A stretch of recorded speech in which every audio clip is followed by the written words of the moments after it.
From the blood of a fallen sky god, the earth trembled. When Uranus, the primordial sky, was struck down by his son Cronus, the blood of his mutilation fell upon Gaia, the great earth. And from that wound, something monstrous stirred. From her soil rose not gentle children of nature, but beings vast and terrible, the giants. Their forms were colossal, their voices thunderous, their hair wild as storms, their lower bodies coiling into serpent tails that dragged across the ground.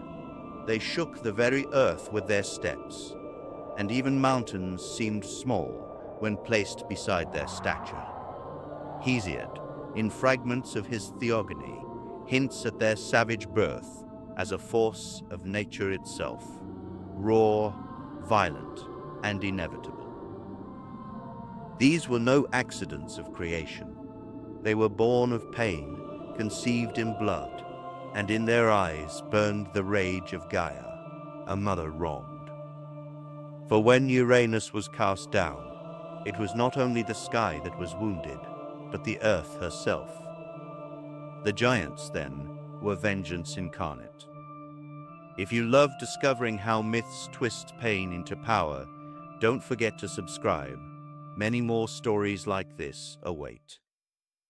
But here is where the story unsettles us. Were they truly monsters, cursed from the moment of their birth? Or were they, as some later philosophers dared to wonder, Gaia's champions, defenders of the earth against the tyranny of Olympus? This question lingers, for the Greeks themselves saw duality in their myth. Power born from blood will not rest quietly, and from suffering often comes rebellion. How often does human history echo this very truth, that from wounds come uprisings, and from oppression comes revolt? Perhaps the giants were not merely chaos unleashed, but the answer of the earth itself to injustice. Yet their birth was only the beginning. In time, whispers spread through Olympus, not of triumph, but of dread. For an oracle had spoken. According to Apollodorus in his library, the gods were warned that the giants could not be slain by the gods alone. Their blood was immortal. Their bodies defied destruction, and their rage could withstand even the thunderbolts of Zeus. Only with the hand of a mortal could the giants fall. Now imagine this revelation in the halls of Olympus.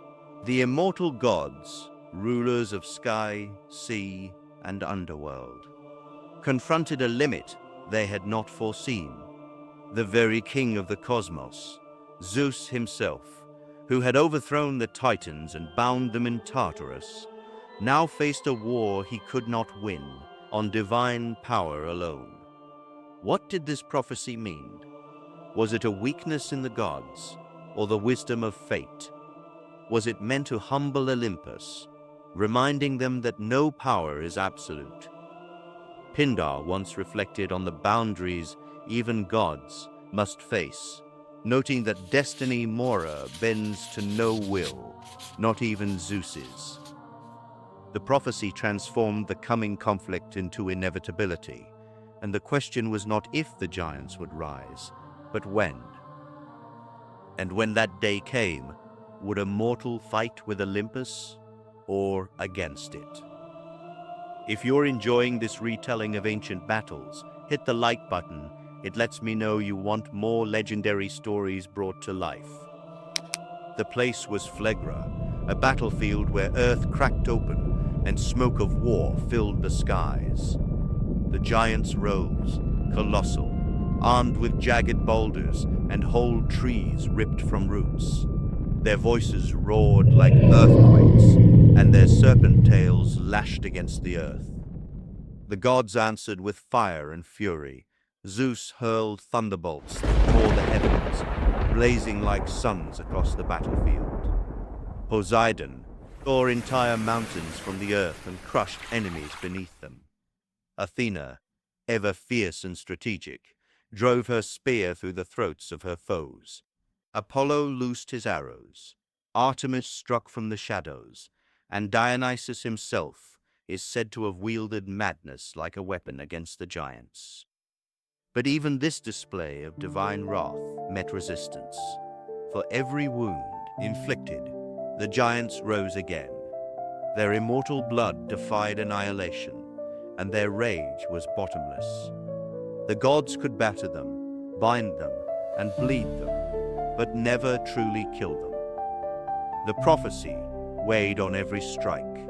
Without the mortal's hand, Olympus would falter. And so Zeus looked beyond Olympus.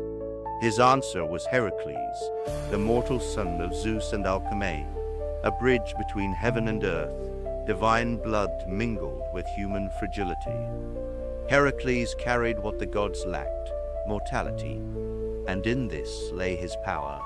His arrows, fletched with poison, struck where lightning could not. His bow sang across the battlefield, and with every strike, prophecy unfolded. Picture the moment. Giants shrugging off thunderbolts, hurling mountains back at Poseidon, sneering at Apollo's arrows. Then comes Heracles, bow in hand, mortal yet more decisive than any god. Each shot he loosed shifted the balance of the war. Where the gods could wound, Heracles could kill. Where Zeus thundered, Heracles ended. And if you want to journey deeper into these myths, share this video with fellow mythology lovers. The legends grow when we keep telling them.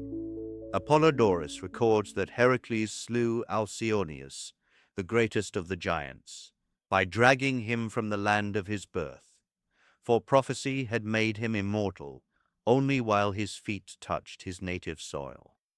Such details remind us, even in myth, victory required not only power, but cunning, wisdom, and the fulfillment of destiny.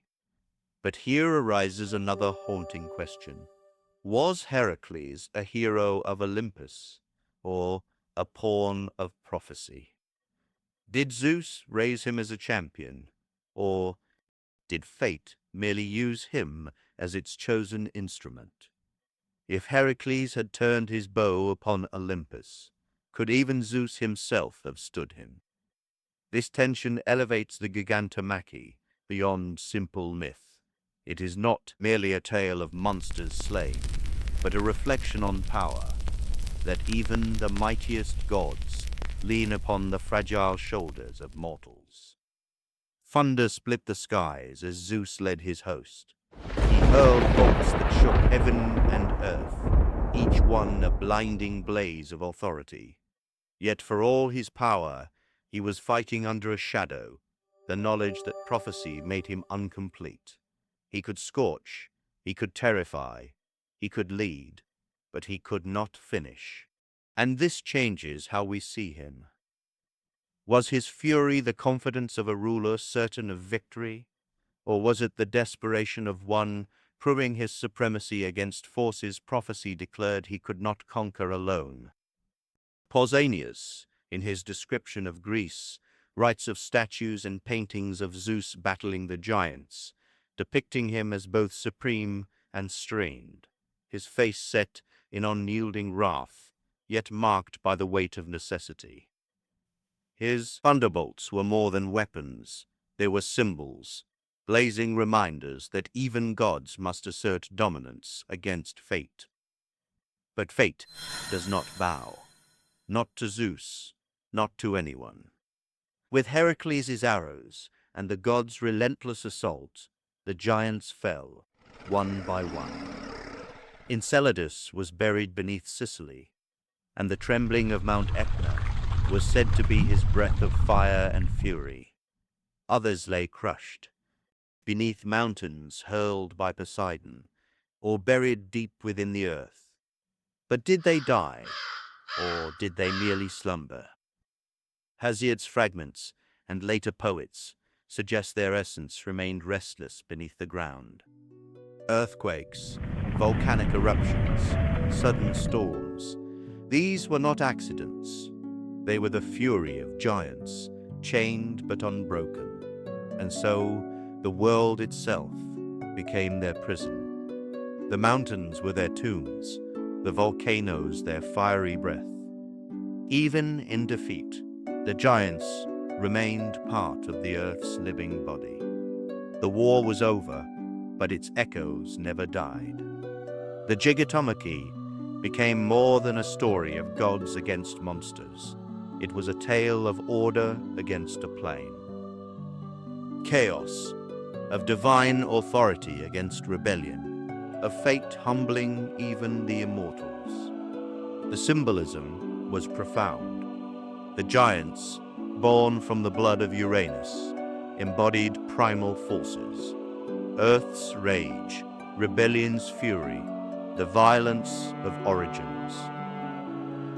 Their defeat was not effortless. It required prophecy, mortality, and the combined might of Olympus. This, the Greeks understood, was the true balance of existence. Even the greatest powers rest under the shadow of fate. For them, earthquakes and volcanic eruptions were reminders that chaos was not destroyed, but buried. That rebellion sleeps beneath every order. That power, no matter how absolute, must always be checked. And so we are left to ask, were the giants villains crushed by rightful rulers, or tragic beings punished for being born of blood and fury? Were they Gaia's defenders, or her curse? Plato himself reflected on myth as allegory, suggesting that tales like the Gigantomachy mirror the eternal struggle between reason and disorder, civilization and raw nature. Through this lens, the giants are not merely monsters, but eternal symbols of the forces humanity and even the gods must wrestle with. The Gigantomachy endures because it refuses to give us simple answers. The gods triumphed, yes, but only with mortal aid. Zeus ruled supreme, yes, but prophecy revealed his limits. The giants were slain, yes, that their fury still shakes the ground beneath us. So I leave you with this. When the earth trembles, when mountains erupt, when chaos breaks through the thin skin of order, are these not echoes of the giants still straining against their chains? And if so, are they enemies to fear, or reminders that power, even divine power, is never without opposition? What do you think? Were the giants Gaia's rightful champions, or her eternal curse? Share your thoughts, because in myth, the questions matter as much as the answers. And the battle, though ancient, is never truly over. The giants still stir,